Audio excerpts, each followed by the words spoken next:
Kamusta, Leo? Welcome to Laika Tarot. Ito ang gustong ipaalam ng spirit guide mo sa iyo. Paalala para sa mga bagong viewers na ang reading na ito ay timeless reading, general reading, anuman ang edad mo or gender mo. Kunin mo lang kung ano yung akma sa sitwasyon mo at saka ikaw na rin magpalit kung si person mo ba ito or ikaw. Ito ang start ng 1 week reading mo.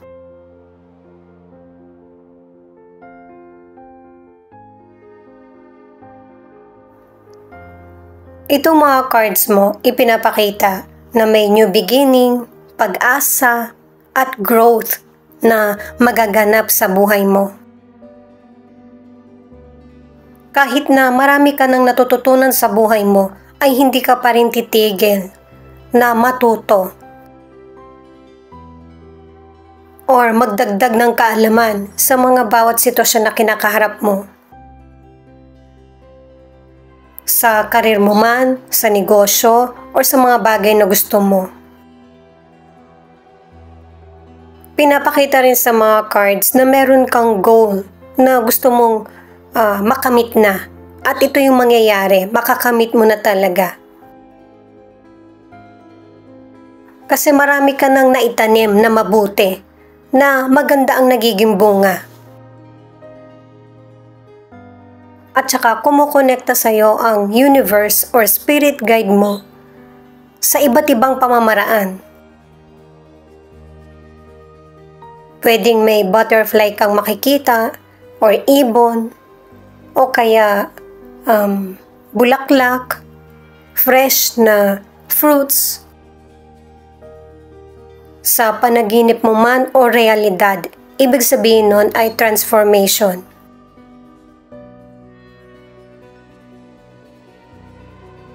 Itong dalawang cards na ito, ipinapaalam na sa iyo, tinatawagan ka. Na malapit mo nang makamit kung ano yung mga minamanifest mo. At ready ka na rin na tanggapin ito at kung ano man yung mga darating pa na good or bad sa buhay mo, protected ka. Nalalagpasan mo na yung mahirap na pakikisama sa kapwa or sitwasyon. Na ipapaliwanag ang sarili at saka merong paninindigan. Kaya tuloy-tuloy na magiging pabor ang kapalaran sa iyo pagkatapos ng mga mahirap na sitwasyon na pinagdaraanan mo man ngayon or happiness na ang pagdadaanan mo sa mga susunod. Alamin muna natin ang cards mo para sa situation.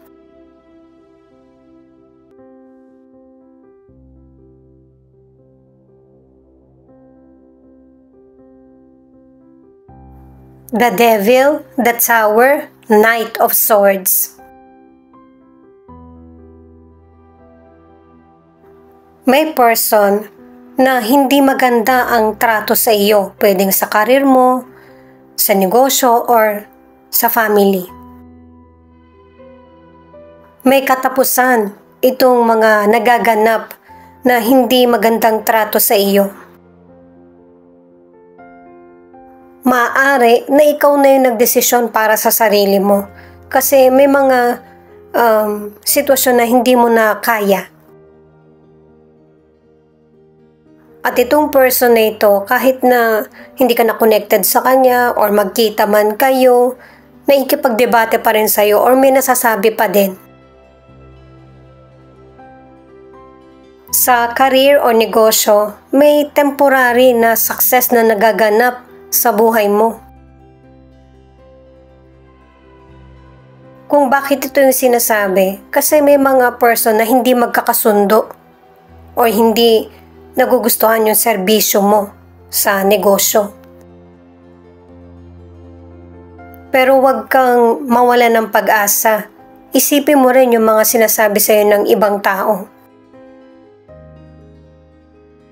I-take mo ito as a challenge na para pagbutihan mo pa yung trabaho mo o kaya negosyo.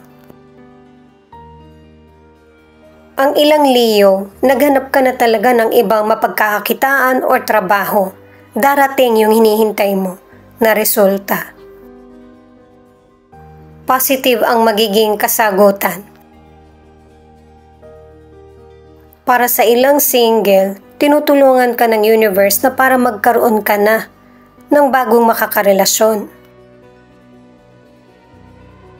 Kasi mas deserve mo yung taong totoong magmamahal sa'yo. Kaya lang, may ilang single na kapag may potential person na dumarating, tinataboy mo or hindi mo pinapansin. Para sa ilan na nasa relationship, meron ng kailangan baguhin sa relationship nyo na maling routine. Ano man yung mga hindi napagkakasunduan or pinagtatalunan nyo, madadaan ito sa pag-uusap.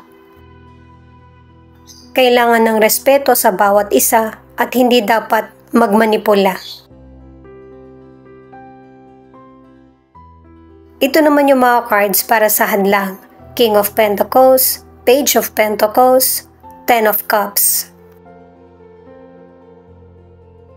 Dito sa mga cards na ito ay pinapakita na ang isip ng person mo, anuman ang gender niya, ay patungkol sa mga anak nyo.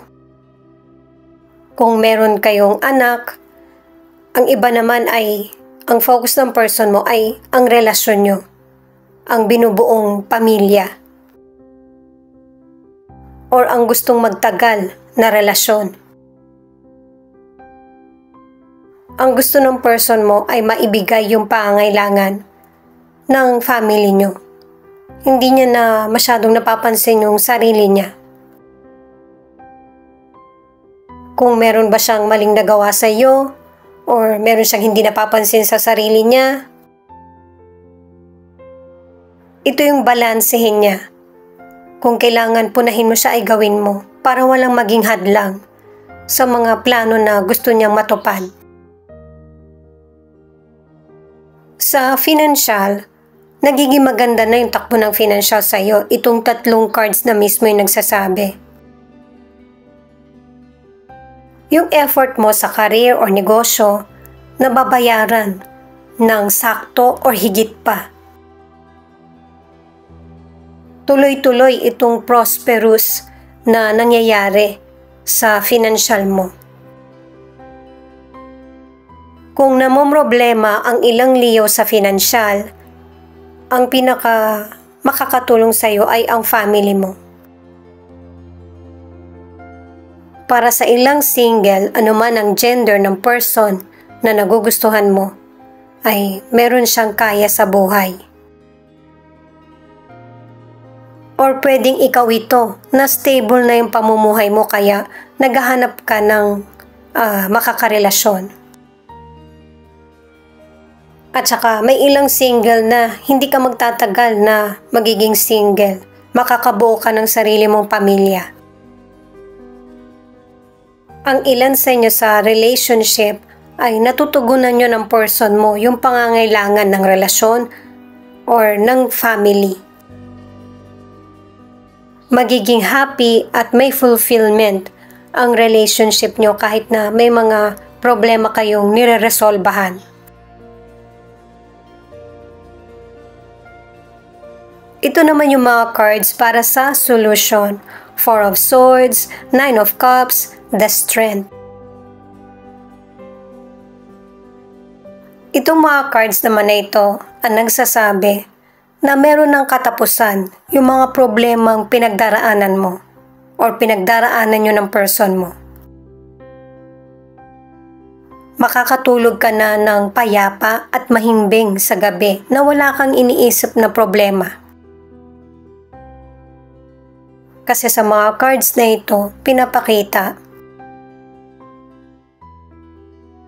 matutupad yung mga pinapangarap mo at minamanifest. Maninibago din yung mga taong nakakakilala sa iyo kasi mas lalo kang nagiging matatag At saka may sense yung mga sinasabi mo.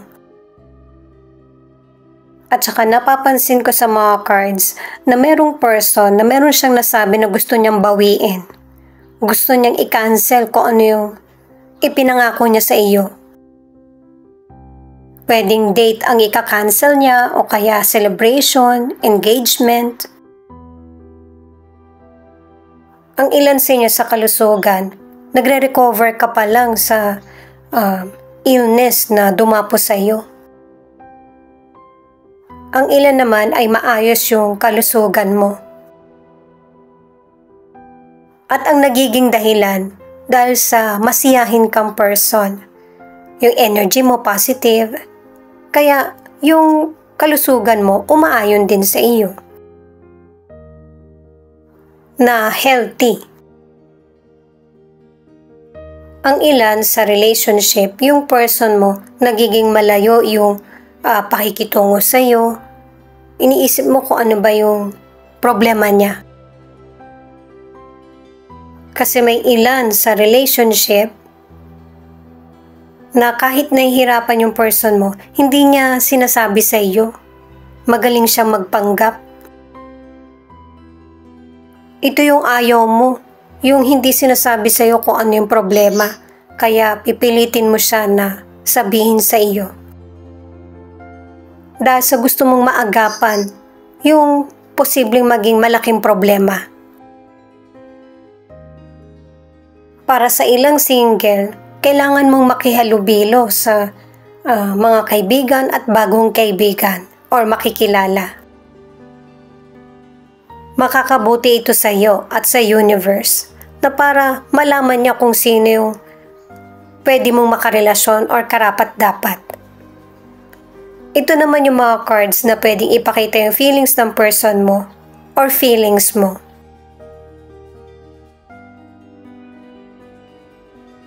Ikaw man ito or ang person mo, malalim mag-isip. Kumbaga, merong mga issue na nire-resolbahan sa sarili. Hindi gugustuhin ng person na ito na mag-alala ka. Kahit na ang pinagdaraanan niya ay magulong kaisipan, damdamin, or magulong sitwasyon. Gusto talaga nitong person na ito na siya yung magdesisyon para sa mga nangyayari sa kanya. Kung may mga inaasahan ka sa person mo na kaya niya itong gawin, ito yung dapat niyang ginagawa, huwag ka niya i-pressure or huwag mo siyang i-pressure para magiging magaan ang daloy ng buhay niyo. Pangalawang card na ito guys, na may ilang Leo na kung kailan gusto mo na magpakasal, tsaka nag-iisip ka kung ito ba yung tama mong gagawin. Kasi pinakita na sa tarot cards na may ilang Leo na kung kailan nakapangako ka na magpapakasal, tapos nagbabago ang isip. Gawin yung desisyon na habang malayo pa na pwede nyo pang pag-usapan ng person kung gusto mong i-cancel or kung kailan mo gustong ituloy. Kung ikaw ready ka nang magpakasal or mag-commit sa relasyon, itong person mo hindi pa. Meron pa siyang mga bagay na gusto pang gawin at hindi pa nagagawa. Pero magaling nga kasi siyang magpanggap. Hindi mo nakikita sa kanya kung ano yung problema. Kaya akala mo okay lang din lahat.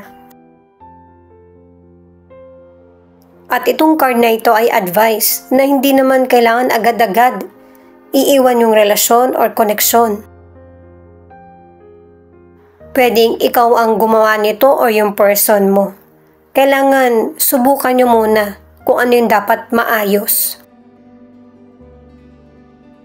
Pero kung hindi na talaga maayos, kailangan magkaroon kayo ng desisyon na pareho kayong agree. Hindi pwede yung nawawala na lang na parang bula. Harapin mo ito. Tanggapin niya man o hindi ang desisyon mo. Huwag lang gagawin sa araw ng kasalan na. Kailangan yung bago nyo palang pagdidesisyonan, doon na nakakapag-decide. Taurus, Sagittarius, Aquarius, Cancer, Aries. Ito yung ilan sa 12 zodiac sign na nangunguna sa reading na ito. Thank you nga pala sa mga nag-like, share, comment, and subscribe. Ingat po kayo palagi saan man kayo naroon. At saka pakiclick na rin ang notification bell para updated ka sa Laika Tarot readings. Ito naman yung mga letra na posibleng andito yung letra ng pangalan ng person mo o letra ng pangalan mo.